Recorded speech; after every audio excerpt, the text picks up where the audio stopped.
एक मित्र ने लिखा है कि एक बार आपने जिक्र किया था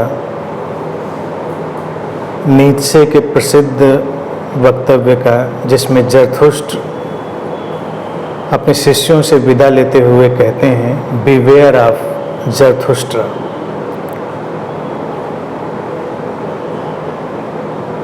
यानी कि जो गुरु है, जो मास्टर है, उससे भी मुक्त होने की बात।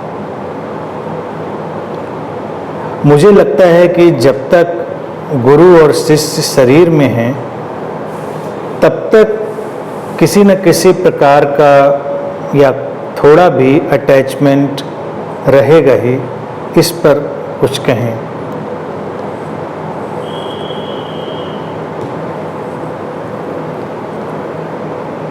देखिए, ये जो मुक्त होने की बात कही जाती है, ये बड़ी अलग सी बात है। मुक्त होना एक इनर स्टेट है, आंतरिक अवस्था है। लेकिन आम तौर से मुक्त होने का अर्थ लोग ये निकालते हैं कि जैसे संबंध खत्म हो जाएगा, मिलना जुलना बंद हो जाएगा, सारी चीज़ें पूरी तरह से विसर्जित हो जाएंगी। ऐसा नहीं है। अटैचमेंट और मुक्ति, इनको हमें समझना पड़ेगा। और अगर ज़रथुष्ट्र के वक्तव्य की ही बात करें तो जब वो कहते हैं कि बिवेयर ऑफ ज़रथुष्ट्र, ज़रथुष्ट्र से सावधान रहें, यानी कि गुरु से भी सावधान रहें।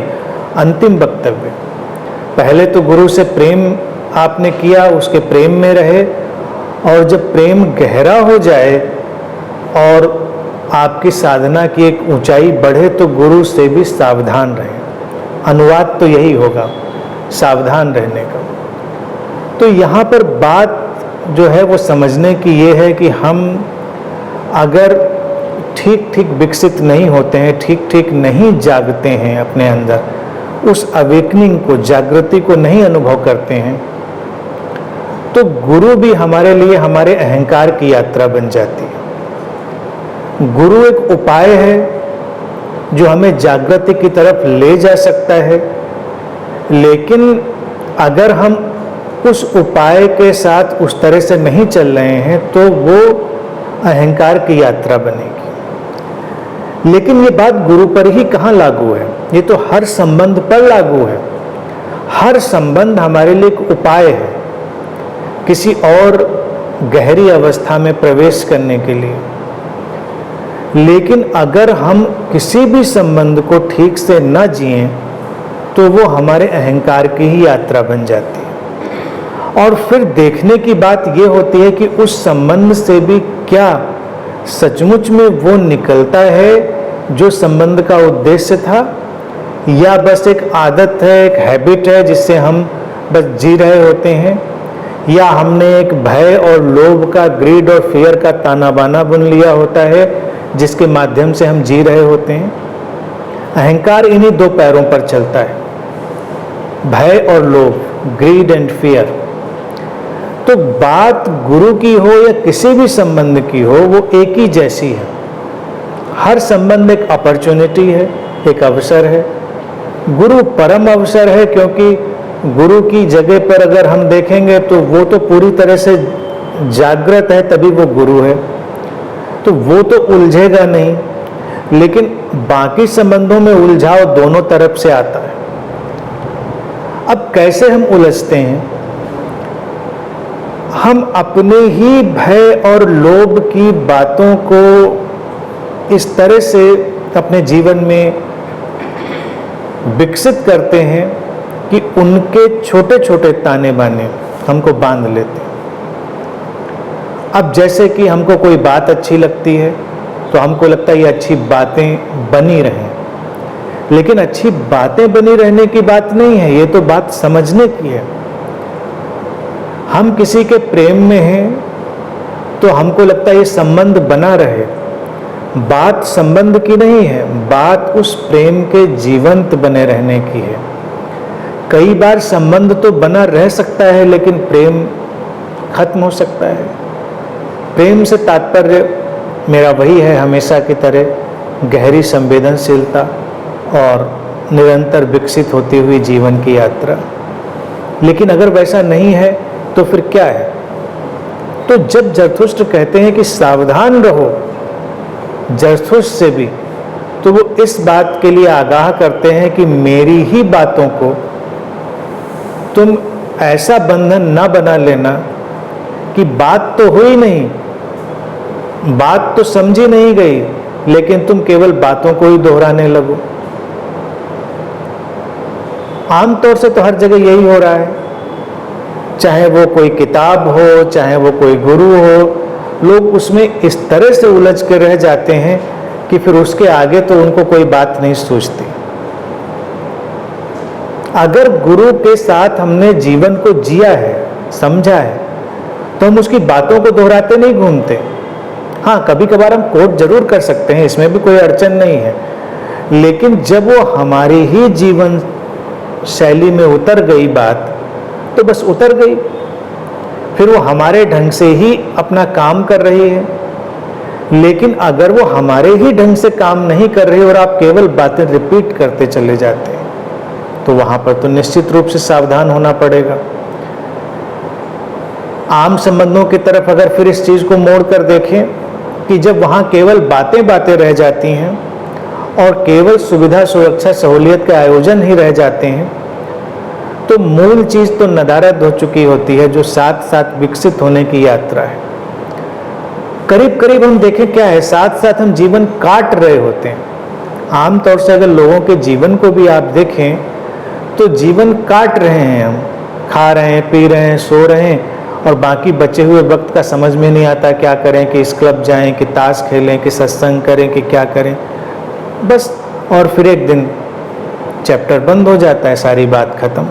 फिर अच्छा था, बुरा था, जीवन जिया नहीं जिया, इस बात का क्या मायने रह जाता है।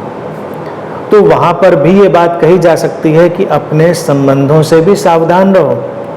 जरथुस्त्र उस बात में नहीं गए होंगे, उन्होंने कहा उन बातों की चर्चा छोड़ते हैं, वो तो अपनी ही बात कर रहे हैं। सावधान रहने का अर्थ है कि ये संबंध एक अवसर है, उसका जितना सार्थक उपयोग हो सके वो कर लिया जाए, या हम उन्हीं बातों में उलझे रह जाएंगे।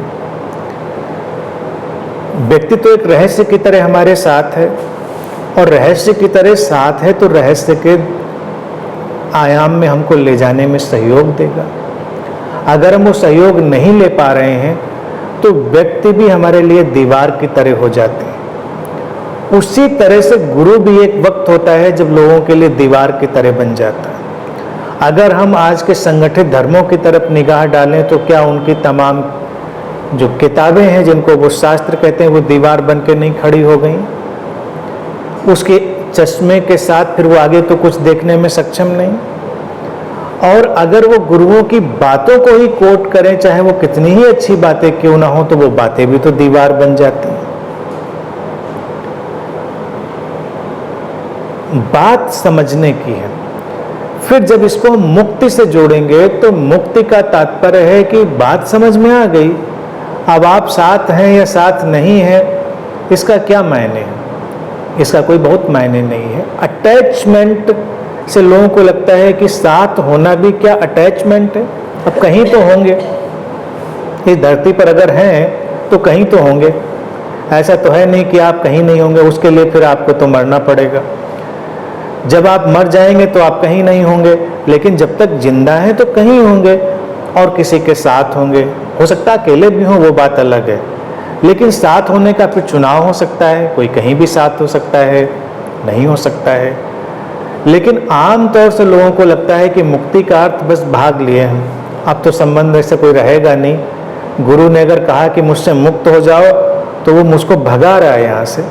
नहीं, वो भागने के लिए नहीं कह रहा है, वो कह रहा है अगर तुम्हें लगता है, सुविधा है, चुनाव है, परिस्थिति है, तो बेशक हम साथ में हो सकते हैं, लेकिन जो बंधन है वो नहीं होंगे। व्यक्ति साथ में होकर भी मुक्त हो सकता है। मुक्ति एक आंतरिक दशा जिसकी मैंने बात कही, क्योंकि जब हम जीने लगेंगे किसी बात को तो वो मुक्ति है। अब अगर किसी व्यक्ति के साथ रह रहे हो, मान लीजिए गुरु की ही बात हटा दीजिए, आप उसके जीवन के प्रति जाग चुके हैं उसकी उस आइडेंटिटी और उस इमेज के साथ आप नहीं जुड़े हैं जिसके साथ संसार में सारी चीज़ें चल रही हैं। यानी कि इमेज और आइडेंटिटी तो हमने ही पैदा करी है, तो हमारा ही क्रिएशन है। चलो हमारा क्रिएशन नहीं है तो दूसरे का भी क्रिएशन है, तो अगर वो चाहता है कि उस इमेज और आइडेंटिटी से आप जुड़िए, तो भी हम जुड़े कहाँ हैं? हम वहाँ पर तो वास्तविकता से जुड़े ही नहीं हैं। तो वो जुड़े होकर भी एक खास किस्म का बंधन है जो हमको आगे नहीं जाने देता। तो किसी भी संबंध में हो, गुरु की बात यहाँ पर मैं नहीं कर रहा हूँ, किसी भी संबंध में हो, अगर हम उस व्यक्ति से नेमलेस फॉर्मलेस कॉन्शियसनेस की तरह, यानी कि वो अनाम अरूप चेतना जो है या जो रहस्य है किसी के होने का और हमारे होने का, उसके अनुभव स्वीकार और उसके साथ ही हम संबंधित हैं, साथ में हैं, तो मुक्ति है। हम इमेजेस के थ्रू जुड़े नहीं हैं, हम तो प्रेजेंस के थ्रू जुड़े हैं। तो पर्सन से प्रेजेंस तक की यात्रा है, यानी व्यक्ति से उसकी जो उपस्थिति है, यानी उसकी जो वास्तविक सत्ता है, अगर हम वहां तक यात्रा कर लेते हैं तो हर संबंध में भी मुक्ति है। आप साथ में हैं, मुक्त हैं, कोई समस्या नहीं है।